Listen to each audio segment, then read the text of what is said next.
question au passage qui me semble importante en tout premier. C'est qui es-tu? Alors, bah, moi, du coup, c'est Wade. J'ai 26 ans. Je suis joueur pro sur Dragon Ball et de XKO maintenant. Et je suis joueur chez EasyDream. Ok, ok. Du coup, d'où t'es venue l'idée de l'U-Fashion Week et pourquoi l'avoir fait bah, du coup à l'UFA et non pas dans un autre tournoi? Alors, bah, déjà, le Fashion Week, c'est une idée que j'ai un peu gambardée depuis des années parce que je suis dans les jeux vidéo et j'ai aussi une grosse passion pour la mode. Donc, j'ai toujours voulu mélanger un peu les deux mondes. Je me suis dit que ce serait bien qu'un jour on mette en avant quand même le style des gamers parce qu'il y en a pas mal qui savent très bien s'habiller, mais c'est pas une priorité en tournoi. Et pour moi, il faudrait quand même nous souligner parce que c'est un vrai effort et ça montre la diversité parmi les joueurs. Maintenant, pourquoi c'est fait à l'UFA? Déjà, moi, ça me fait plaisir que se fasse à ce tournoi-là parce que bah, c'est un tournoi qui supporte la communauté et qui est là depuis bah, maintenant 6 ans. Et en plus, bah, c'est un major à Paris, donc c'est chez moi, moi je suis content. Et ça s'est aussi surtout fait parce que Abou, créateur et le gérant de l'UFA, m'a appelé cette année et m'a dit, écoute, voilà, cette année j'aimerais faire un événement sur tout ce qui concerne la mode, le fashion. Et bah forcément, j'ai pensé à toi pour ce type de projet, donc qu'est-ce que t'en penses? On lui a Ok, pondu le ok. projet, et voilà, j'ai appelé Vic, on lui a pondu le projet, et ça s'est fait. Ok, ok. Mais du coup, l'initiative, elle vient surtout de Abou avant de venir de vous deux. En gros, c'est ça. C'est que j'avais déjà l'idée déjà depuis des années, mais Abou, qui a décidé de me faire confiance, bah, m'a permis de concrétiser cette idée-là, en fait. Ok, ok. Bah, nickel. Deuxième question, est-ce que du coup, maintenant que vous avez fait cette première édition de l'UFA, vous avez pour projet d'organiser de nouvelles éditions pour les pros, enfin de l'UFashion Week? Est-ce que vous avez l'idée d'organiser de nouvelles éditions pour Stu Fashion Week et prochaine UFA, donc celui de 2026? Alors, oui, forcément, parce que bah, moi, je veux pas que ce soit un événement qui arrive qu'une seule fois, et surtout, vu l'engouement que ça a eu, comment ça a plu aux gens, bah, tout le monde est déjà en train de marceler pour me demander une deuxième édition. Alors que celle-là vient de finir. Donc ça annonce que du bon pour la suite. Et bah, j'aimerais bien que l'année prochaine, on puisse avoir la grande scène. Que ce soit un vrai événement qui fasse partie de l'identité de l'UFA parce que ça fait quand même pas mal de bruit. Ça va même déranger les autres scènes parce qu'il y avait trop de monde, il y avait beaucoup de bruit, etc. C'était incroyable. C'était incroyable. Donc mon objectif, c'est que ça devienne un événement vraiment récurrent. Comme ça, les gens peuvent se dire, OK, là, cette année, il y a l'UFA. Je sais que je suis obligé de venir bien habillé parce qu'il y a l'UFA Fashion Week en même temps. Ok, ok, ouais, non, je suis d'accord, et j'espère pouvoir voir ça l'année prochaine de mes propres yeux cette fois-ci, en espérant pouvoir y aller parce que pour l'instant, au niveau déplacement, c'est pas trop ça, mais je pense que d'ici l'année prochaine, ça sera mieux. Donc voilà. Pour la troisième question, du coup, vous avez. Alors, je vais reposer la question. Je l'avais aussi posée à Vic avant que le Fashion Week se fasse. Mais comment vous avez fait du coup pour désigner le gagnant? Le jury était composé de quoi? Enfin, de quelle personne plutôt? Alors, bah, maintenant que c'est passé, on peut dire un peu qui était qui. Mm. Déjà, pendant notre sélection, c'était très au feeling. Donc, on savait que ça allait être subjectif par rapport à nos avis. On a fait défiler les participations, on a dit OK. On voit sur lesquels on est d'accord de manière unanime tous les deux. Et après, on en choisit trois autres ensemble, avec réflexion. Et les deux derniers, c'est chacun qui choisit son chouchou et l'autre n'a pas son mot à dire. Comme ça, on pouvait avoir vraiment un avis personnel, etc. C'est comme ça qu'on a choisi les sept. Et pour le choix final, donc pour le LCQ, donc le groupe de rattrapage, et le tournoi final, on avait un jury qui était pas nous, nous on était juste host, et on avait un jury qui était composé du coup de Reza, donc un caster, host, joueur de la communauté qui s'habille super bien, Mhm. et Camino. Camino qui est littéralement actuellement le plus gros média streetwear français. Ok. Même plus que streetwear, quoi. C'est plus niveau des vêtements. Hmm, ok. Ok, ok. Est-ce que... bah tiens, maintenant que Fashion Week est passé, est-ce que tu as une anecdote à raconter concernant l'organisation de ce projet et concernant aussi le projet en lui-même, donc pendant l'UFA? Alors, euh, j'avais l'anecdote la dernière fois, mais là, j'en ai une nouvelle qui est encore plus drôle. Parce que c'est passé pendant l'événement. Vas-y. Donc, tu vois que niveau organisation, ça s'est plutôt bien passé quand même, hein. Vraiment, Gozu nous ont bien fourni la scène un beau moment. Ils ont fait un truc super carré, super clean. Sauf que nous, on est en train de se préparer un peu dans le rush. À 19h, t'as un mec qui vient nous voir. Il dit, eh, mais les gars, votre event, il a l'air bien, mais il y a quoi à gagner à la fin? Et du coup, on se regarde, on dit, bah, un trophée. Sauf que moi, tout le week-end, j'ai pensé à l'event, j'ai pensé à mes tournois, etc. J'ai plein de choses dans la tête. Et j'ai oublié le trophée chez moi. Et du coup, bah, on a 1 heure de l'event. Et j'habite pas à côté. Comment te dire que là, la situation elle est un peu bizarre, tu vois. Ouais. Qu'est-ce qui se passe? Bah, j'envoie un de mes potes, donc Sodélire. Hmm. Donc je l'envoie récupérer le trophée parce qu'il est en scooter, du coup il peut aller plutôt vite. Donc pendant que je me prépare, je dois être en FaceTime en même temps pour lui dire où est-ce qu'il est chez moi et tout. Nan. Il ramène le trophée et bah, c'est marrant parce que du coup c'est lui qui a gagné, donc c'est lui qui est reparti avec le trophée. Ça me termine. Super drôle. Ok, ok, bah non, c'est une très très bonne anecdote. C'est la personne qui est partie chercher le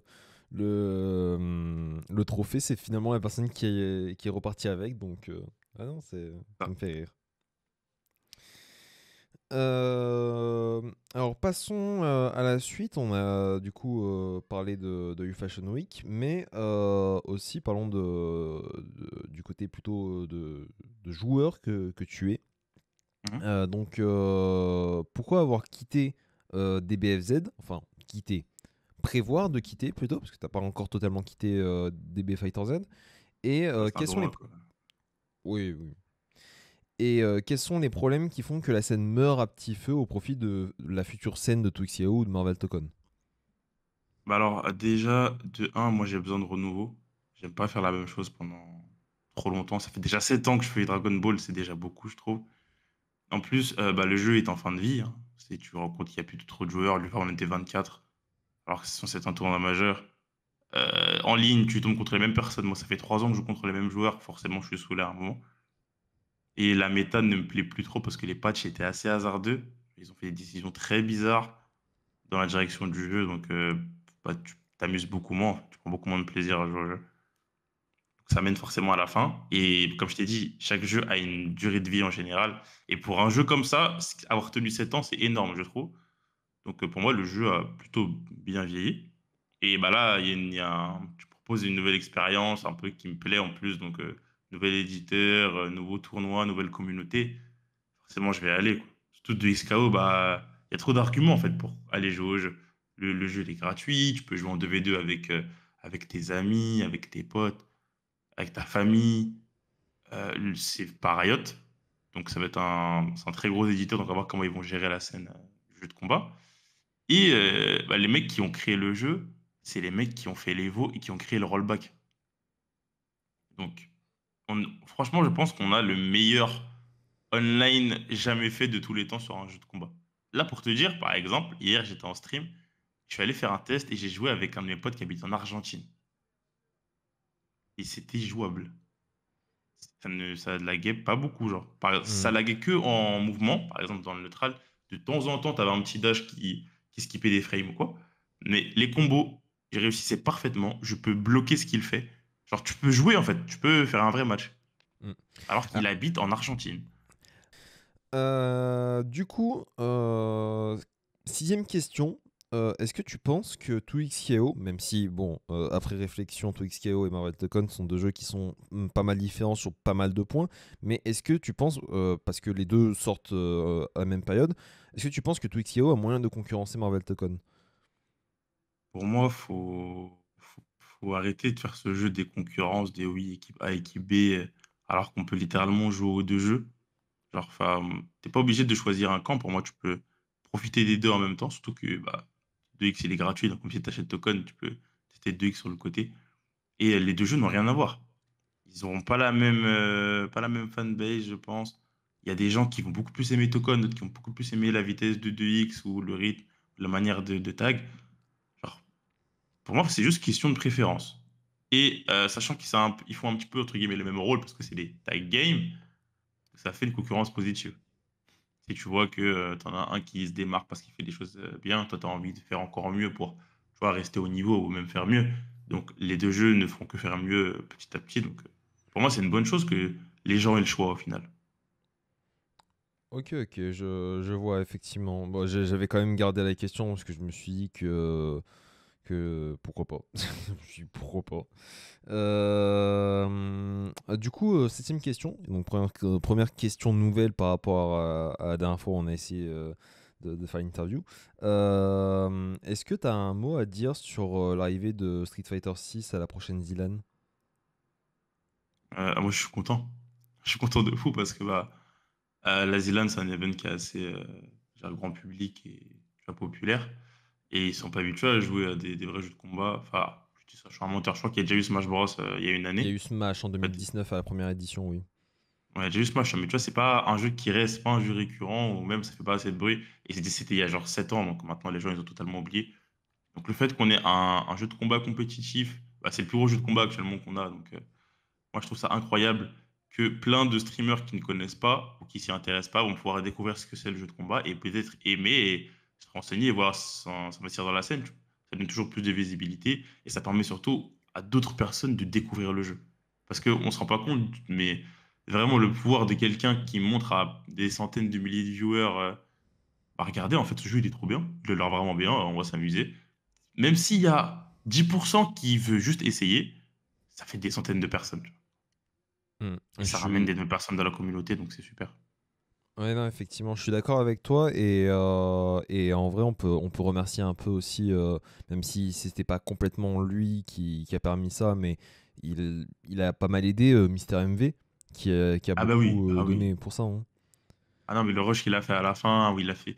Il a, il a dû mettre 10 000 balles, je crois, Je pour crois, mettre ouais. beaucoup plus de votes. Il a fait un appel sur Twitter, sur son Twitch, il est parti sur le stream des autres pour leur dire d'aller voter Street 6. Non, franchement, il a fait un taf de fou, c'était incroyable. Oui, non, ça, c'était incroyable et donc on peut le remercier. Et au passage, j'aime bien faire un peu le gars chiant, mais je crois que le premier jeu de combat en termes de popularité, c'est Smash. Ça dépend des régions. Bon, parce En que, vrai, en fait, en France, oui, je vais te dire oui. Mais actuellement, au Japon, par exemple, non. Street Fighter, tu vois. Genre Street Fighter, là, actuellement, au Japon, c'est un jeu T1. C'est assez oui. abusé les vues qu'il fait. Par exemple, la Street Fighter League. Donc la ligue japonaise là, qui a commencé. Premier jour de tournoi, 140 000 viewers, je crois. Ouais, Premier non, jour d'event. effectivement. Mais par contre, en termes de nombre de ventes, Smash, ça n'a rien à voir avec les autres jeux de combat. Il a l'avantage d'être aussi un party game, en fait, en plus d'être un jeu de combat. Ouais. C'est ça, c'est que de base, tu connais Smash Bros parce que tu jouais à ça avec tes grands frères quand tu étais petit en général. Ou t'es juste pour jouer même avec tes petits cousins, c'est trop marrant de jouer à Smash Bros. Mais en termes de vente, oui, pour moi, je connais pas les ventes de Smash Bros, mais pour moi, elles sont bien au-dessus des autres. À part peut-être Mortal Kombat, je crois qu'il s'est énormément vendu aussi. Ouais, mais on n'est pas sur les mêmes chiffres. Mais ouais, Ultimate est à 30 millions et quelques, alors que je crois que ouais, Mortal Kombat est plutôt à 7-8 millions, je sais plus, il faut il a vérifier. 10 millions, je crois. Ouais, MK. Ouais. Ouais, mais même DB, il a 10 millions. Mais oui, non, de toute façon, Smash, comme. C'est pour ça, entre guillemets, qu'ils avaient, tu sais, commencé à bloquer un peu les trucs sur Brawl, etc. Parce que pour eux, c'est vraiment un party game. Tu sais, il y a des personnages dans Smash que même tes parents, ils connaissent. Tes parents, ils connaissent sûrement Mario, ils connaissent Pikachu. Ouais, non, oui. Est-ce qu'ils connaissent Ryu? Je sais pas. Mais en tout cas, ça, c'est des personnages qui sont trop populaires. Pour moi, c'est normal que Smash soit plus populaire. C'est de la logique, tu vois. Oui, non, oui, effectivement, effectivement. Mais du coup, ouais, que penses-tu du niveau à l'UFA qu'il y a eu sur Twixio? Franchement, le niveau, il est vraiment solide. Hein. Surtout que là, faut te dire que c'est un tournoi qui a lieu sur une bêta qui est sortie il y a 4 jours. Pas aujourd'hui, aujourd'hui, jour de l'UFA. La bêta était Oui. sortie il y a 3-4 jours. Nous, on a eu de la chance d'avoir accès à l'Alpha Lab 1, l'Alpha Lab 2, à la Vegas jouée. Donc forcément, on avait un avantage. Mais il faut te dire que 90% des gens du tournoi n'avaient pas cette chance-là. Tu vois. T'en as qui ont eu accès que à l'Alpha Lab 1, t'en as qui n'ont pas eu accès à aucune alpha, qui étaient là que depuis la bêta, t'en as qui ont découvert le jeu à l'UFA. Et franchement, c'était clean. Même des joueurs que je connaissais pas, par exemple, Lazarus, je crois que c'est un commentateur. Il jouait Yasuo en Juggernaut. Franchement, il m'a surpris. Ouais, non, effectivement, le niveau était plutôt propre. Moi, j'ai pu tester le jeu et en vrai de vrai, je galère parce que maintenant qu'on m'a retiré les quarts de cercle que j'avais l'habitude de caler sur GGST, je n'arrive plus à faire des combos. Ouais. Ah, c'est une Ouais. question d'habitude pour moi. Ah non, c'est une question d'habitude, hein, parce qu'en vrai, les quarts de cercle, c'est pas si dur que ça, et retirer les quarts de cercle rend pas le jeu forcément plus simple, mais ouais, du coup, c'est une question d'habitude. Si t'as l'habitude de faire des quarts de cercle, bah d'un coup, faut se réhabituer à autre chose. C'est ça. Moi, ce qui m'a aidé, je pense, c'est que je joue beaucoup à Smash aussi. Et vu qu'avec Hmm. Smash, t'as aucun quart de cercle, bah, c'est que les directions. Bah, tu vois, ton cerveau, il s'habitue rapidement. C'est juste qu'au début, ça peut faire bizarre, mais en fait, moi, je me rends compte que s'il y avait des quarts de cercle dans ce jeu, je pense que ce serait le jeu de combat le plus dur de l'histoire, je pense. Ouais, Le jeu est déjà trop dur sans quart de cercle. Si tu rajoutes en plus des motion input, ça allait être n'importe quoi. ouais, les motion input auraient rendu le jeu 15 fois plus dur. Je suis d'accord, je suis d'accord. Passons du coup à la question 9. Est-ce que cette UFA, de manière générale, hein, pas que dans ta carrière de joueur, mais est-ce que cette UFA, c'est pas le tournoi de transition entre DBFZ et 2XKO, ce tournoi de transition entre les joueurs sont encore en train de jouer à DBFZ, comme toi, tu as participé au tournoi DBFZ à l'UFA, et passe ensuite sur 2XKO juste après, vu qu'on a le premier gros tournoi 2XKO, en tout cas en Europe. Alors, je te dirais oui et non. Parce que forcément, vu que là, la bêta est sortie, les gens n'ont pas trop eu le temps de jouer pour se préparer à l'UFA parce qu'ils devaient faire leur main game, normalement. Après l'UFA, là, ils ont plus le temps de jouer au jeu, de s'investir, faire les tournois online, etc. Donc, oui, c'était une sorte de transition, une sorte d'adieu pour certains. Mais pour tous les autres qui continuent de jouer encore à DB, bah, le problème, c'est qu'il reste un tournoi.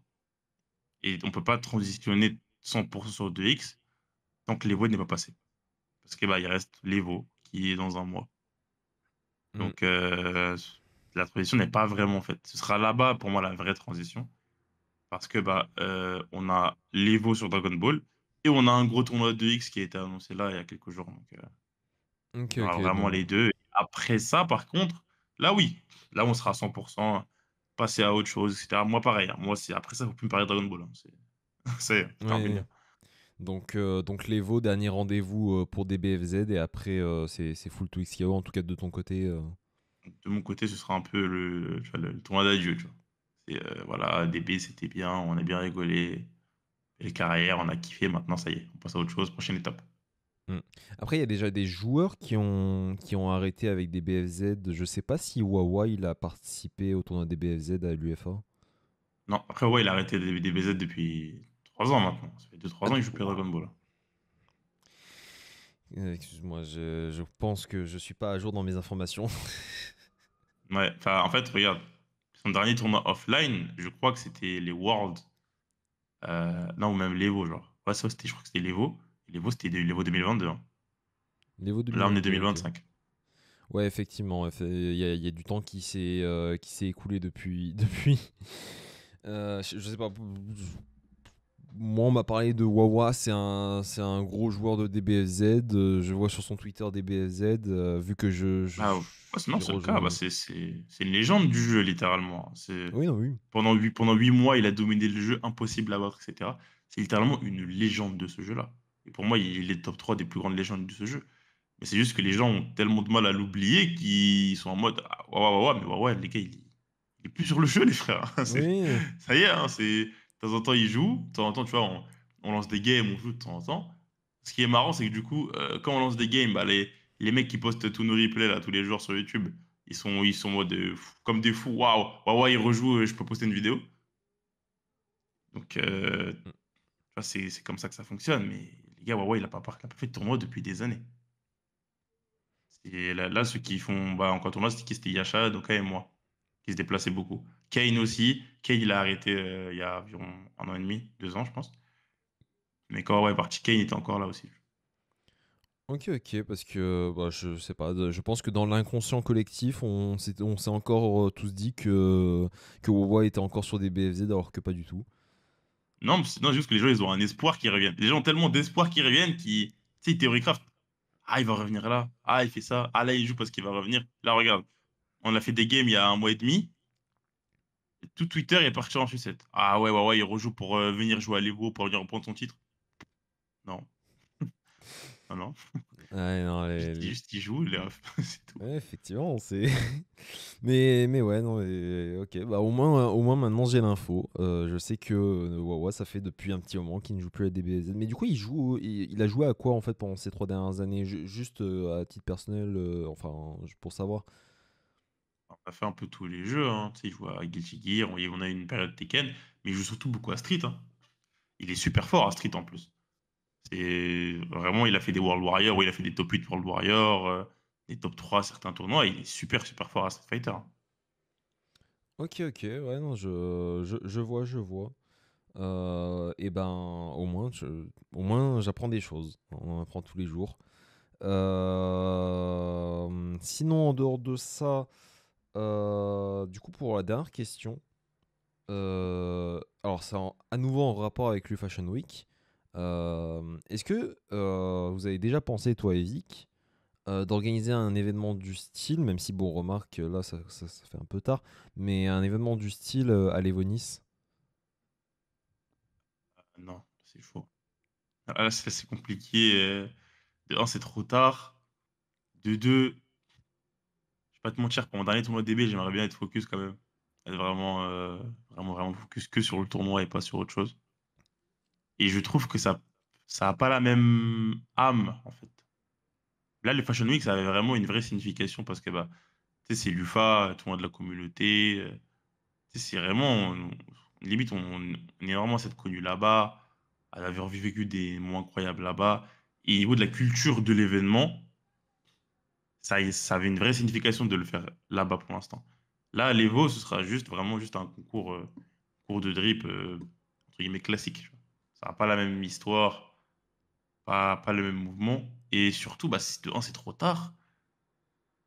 Et je sais pas, honnêtement. Genre, moi, j'ai pas prévu de le faire là-bas, en tout cas. Si les gens veulent faire un effort, s'habiller et tout, tranquille.